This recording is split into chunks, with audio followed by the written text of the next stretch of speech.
Ce sont des criminels. Ils touchent à tout ce qui rapporte de l'argent. Ils ne veulent pas être pris. Et aux douanes, c'est plus facile de faire passer des femmes que de la drogue.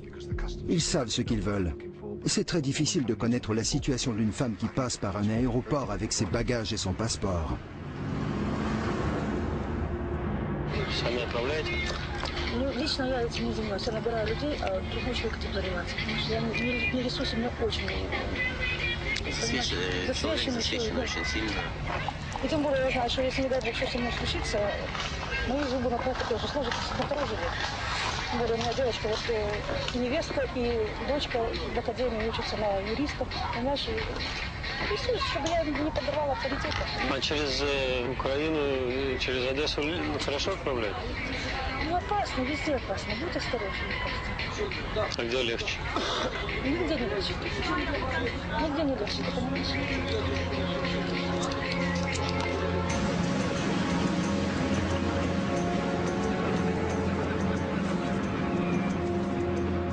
Dans le port d'Odessa, Pacha et son groupe qui ne se méfie de rien prennent le bateau qui les mènera à Istanbul. Nous avons pris le Caledonia pour la Turquie. Il n'y avait pas assez de place pour tout le monde et nous étions plus nombreuses que nous aurions dû l'être dans notre cabine. Je n'étais ni heureuse ni excitée. J'étais un peu inquiète, car nous allions dans un pays étranger. Nous espérions que tout allait bien se passer.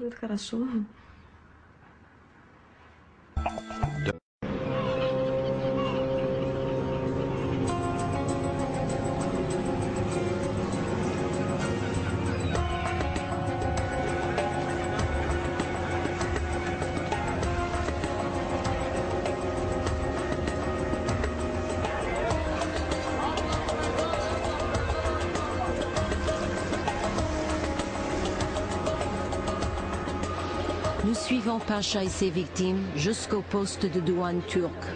Elles passent sans problème. Notre caméraman filme clandestinement depuis un terrain de stationnement qui donne sur le bâtiment portuaire d'Istanbul. Je suis près de l'entrée, une caméra cachée dans mon sac.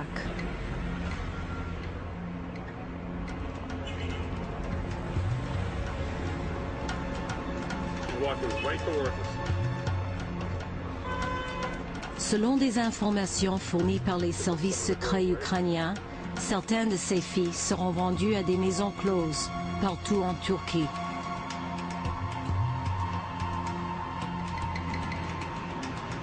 Nous voulons suivre Pacha à travers Istanbul pour voir où les femmes de son groupe se rendront.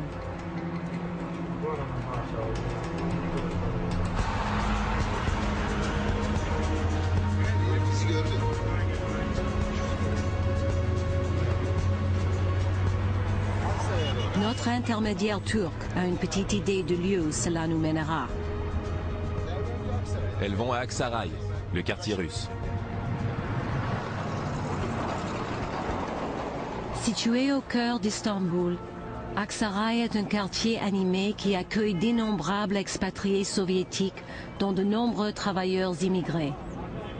Quand on le compare à l'ex-Union soviétique, Aksaray offre une foule de possibilités d'emploi et la chance de gagner et d'économiser de l'argent afin de vivre un jour une vie meilleure. Cependant, pour beaucoup de jeunes femmes, Aksaray est la fin amère d'un rêve. Nous suivons Pacha jusqu'à un endroit tristement célèbre d'Aksaray. Ce terrain de stationnement est un marché non officiel pour les travailleurs immigrés russes. On y échange de la marchandise, on y conclut des marchés, les travailleurs légaux et illégaux y rencontrent leurs nouveaux employeurs et l'on y vend des femmes. Elle nous a demandé d'attendre un peu. Puis elle est revenue et nous a dit de la suivre. Nous avons traversé la rue avec elle.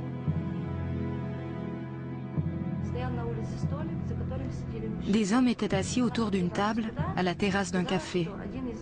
Elle nous a dit que l'un d'eux était le propriétaire du café et qu'ils allaient nous conduire jusqu'à l'appartement où nous habiterions. Elle leur parlait en turc et lui ont remis de l'argent. Je l'ai vu compter cet argent. J'ai eu peur. Elle a dit « N'aie pas peur, tout va bien. Suis ces hommes, ce sont de bonnes personnes. Ne t'inquiète pas. » Nous pensions qu'elle venait de nous vendre, mais nous espérions avoir mal interprété ce qui venait de se passer.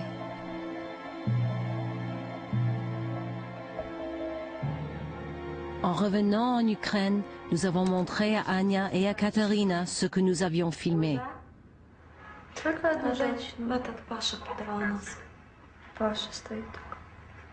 Are you sure? Anya et Katerina affirment que 6 mois plus tôt, Pasha les a vendus comme esclaves sexuels.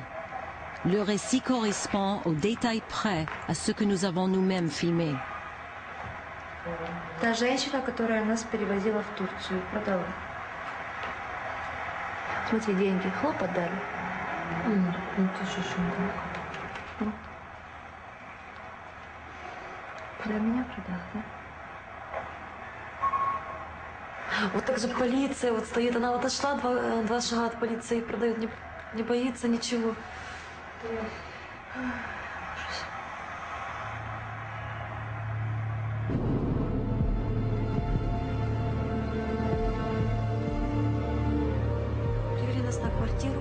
Ils nous ont amenés dans un appartement.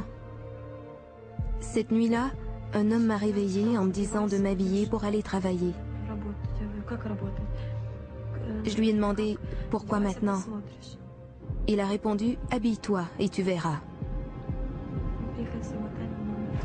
Il m'a conduite à un hôtel. C'était un cauchemar. Il m'a violée. J'ai crié et j'ai tenté de me sauver. Il était si cruel.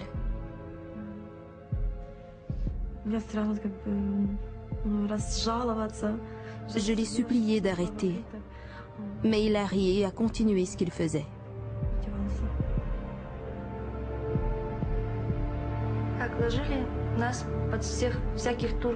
Ils nous ont forcés à avoir des relations sexuelles avec différents hommes turcs.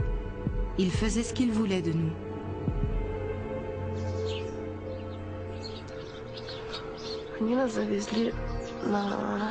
Ils m'ont emmené dans une maison à 2 étages, où ils m'ont enfermé. Je tremblais. Je leur ai dit que je refusais de le faire. Ils ont dit « Tu ne peux pas refuser. Cette femme t'a vendu pour $5000. Maintenant, tu nous appartiens. » Ils ne nous percevaient pas comme des êtres humains, mais comme des putains, de la chair qu'ils pouvaient utiliser.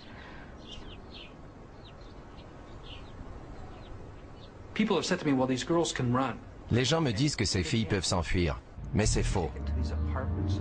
On les emmène dans des appartements ou des maisons, dans des endroits isolés, et des hommes les domptent. Ils les mettent à l'essai et leur disent quoi faire jusqu'à ce qu'elles obéissent. Puis, ils les soumettent à toutes sortes d'outrages devant les autres filles. Ils les battent et peuvent aller jusqu'à en tuer certaines pour que les autres filles tombent sous leur emprise. Tout dépend de l'état psychologique de la fille. Habituellement, si elle est fragile, elle abdique et accepte de se prostituer. S'il est impossible de la convaincre, on la forcera par des sévices à le faire.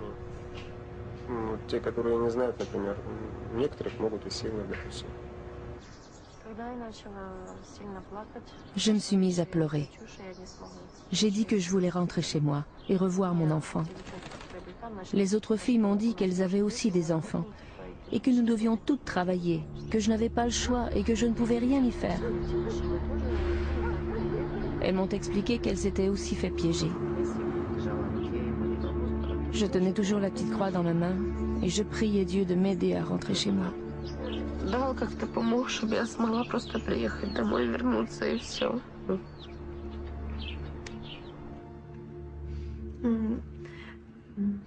Даже никогда не подумала, что это какая-то ситуация, как жизнь.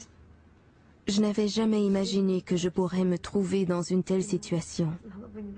Ces images me hantent toujours. Все перед глазами.